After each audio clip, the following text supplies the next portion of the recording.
Wasa, udah nggak usah pakai pembukaan. Ini video lanjutan ya, menjawab pertanyaan sahabat Agung 21 Hunting ya. Oke, tadi sudah sampai mana ya? Oh ini. Jadi ini saya buat videonya estafet ya, supaya nggak terlalu panjang videonya nanti yang mau saya upload ya. Nanti saya kasih judul, mungkin ada beberapa pertanyaan yang lebih mengena di situ ya. Jadi judulnya mungkin sesuai dengan pertanyaan sahabat semua.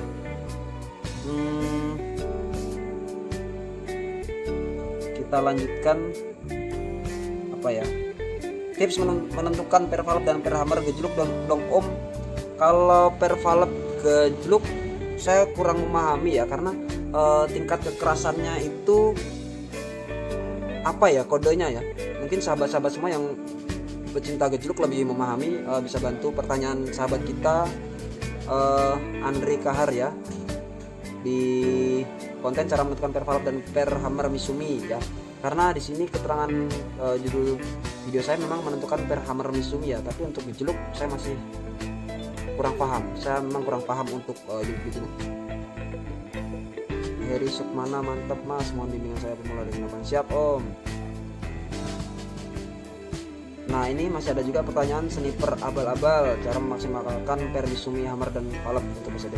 Pertanyaannya, kalau per valep untuk bocap 500 cc bagusnya pakai warna apa bang? Oke, saya ulang kembali. Jadi untuk menentukan per hammer sama per valep, sesuaikan juga keperuntukannya. Kalau memang itu untuk boros kenceng ya, per valep harus lebih lembut daripada per hammer.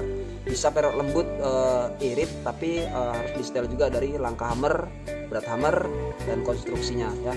Jadi sahabat semua jangan ragu untuk menentukan per valep. Tentukan dulu per valepnya.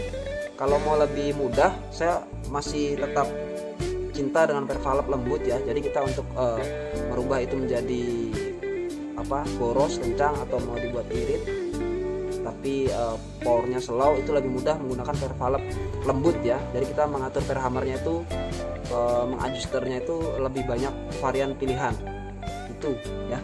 Semoga sahabat semua memahami yang saya sampaikan ya. Jadi intinya nggak usah ragu untuk menentukan mau per valep itu warna apa dan warna apa. Itu bukan pilihan yang cukup sulit ya, bebas ya.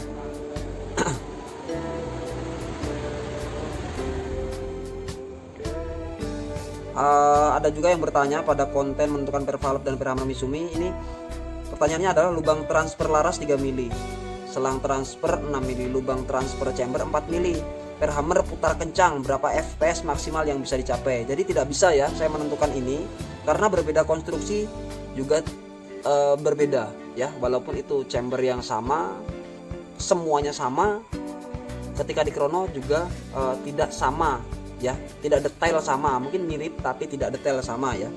Jadi untuk tes krono ini saya juga pernah bikinkan konten menggunakan kartu remi. Walaupun itu kurang valid, tapi itu setidaknya mendekati ya. Tapi kalau memang mau lebih valid memang harus menggunakan krono ya. Macam-macam krono sekarang juga murah-murah, saya punya yang itu tuh,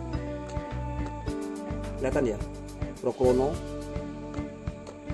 Oke, mungkin untuk di wilayah-wilayah sudah apa ya, untuk hobi menembak dinaungi Perbakin, mungkin di sekretariat Perbakin biasanya adalah krono ya, kalau mau ikut cek berapa fps senjata teman-teman semua. Makasih saudara. Oke, terima kasih kembali om.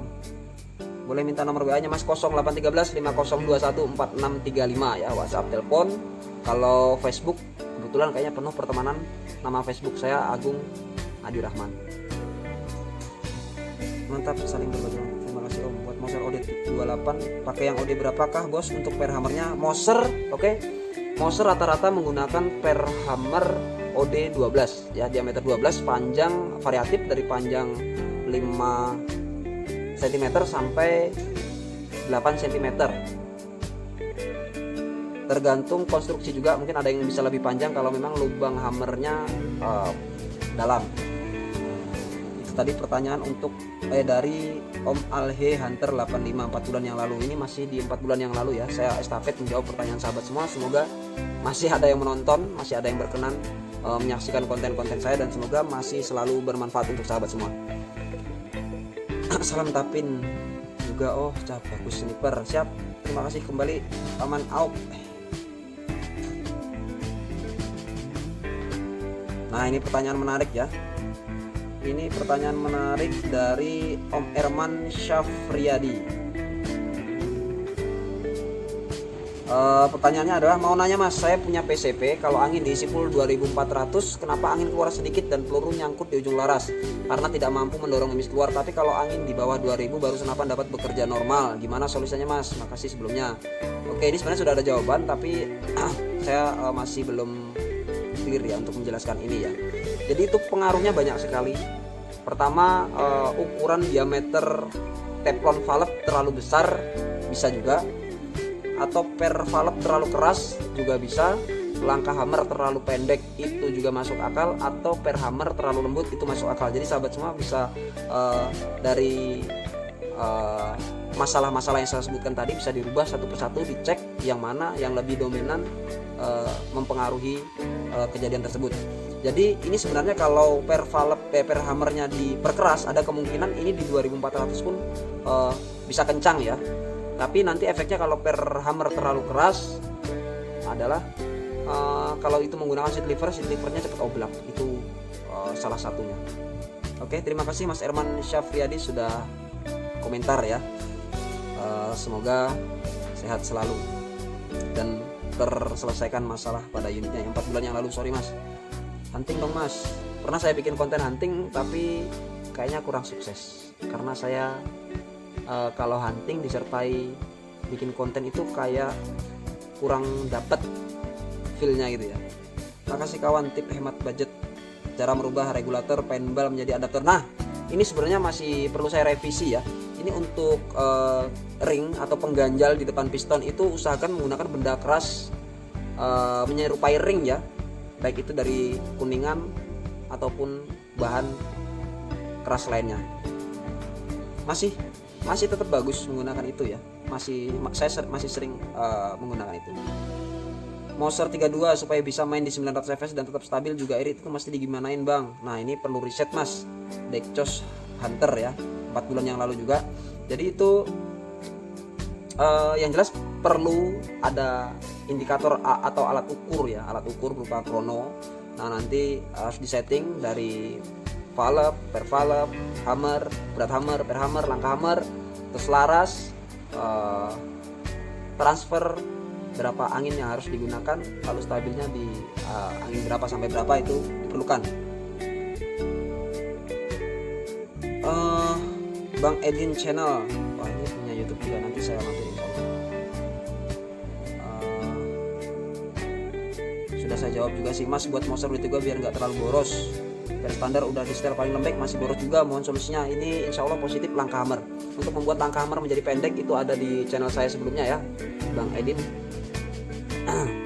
Sangat mantap, Mojokerto hadir, salam balik Mas dari Kalimantan Selatan.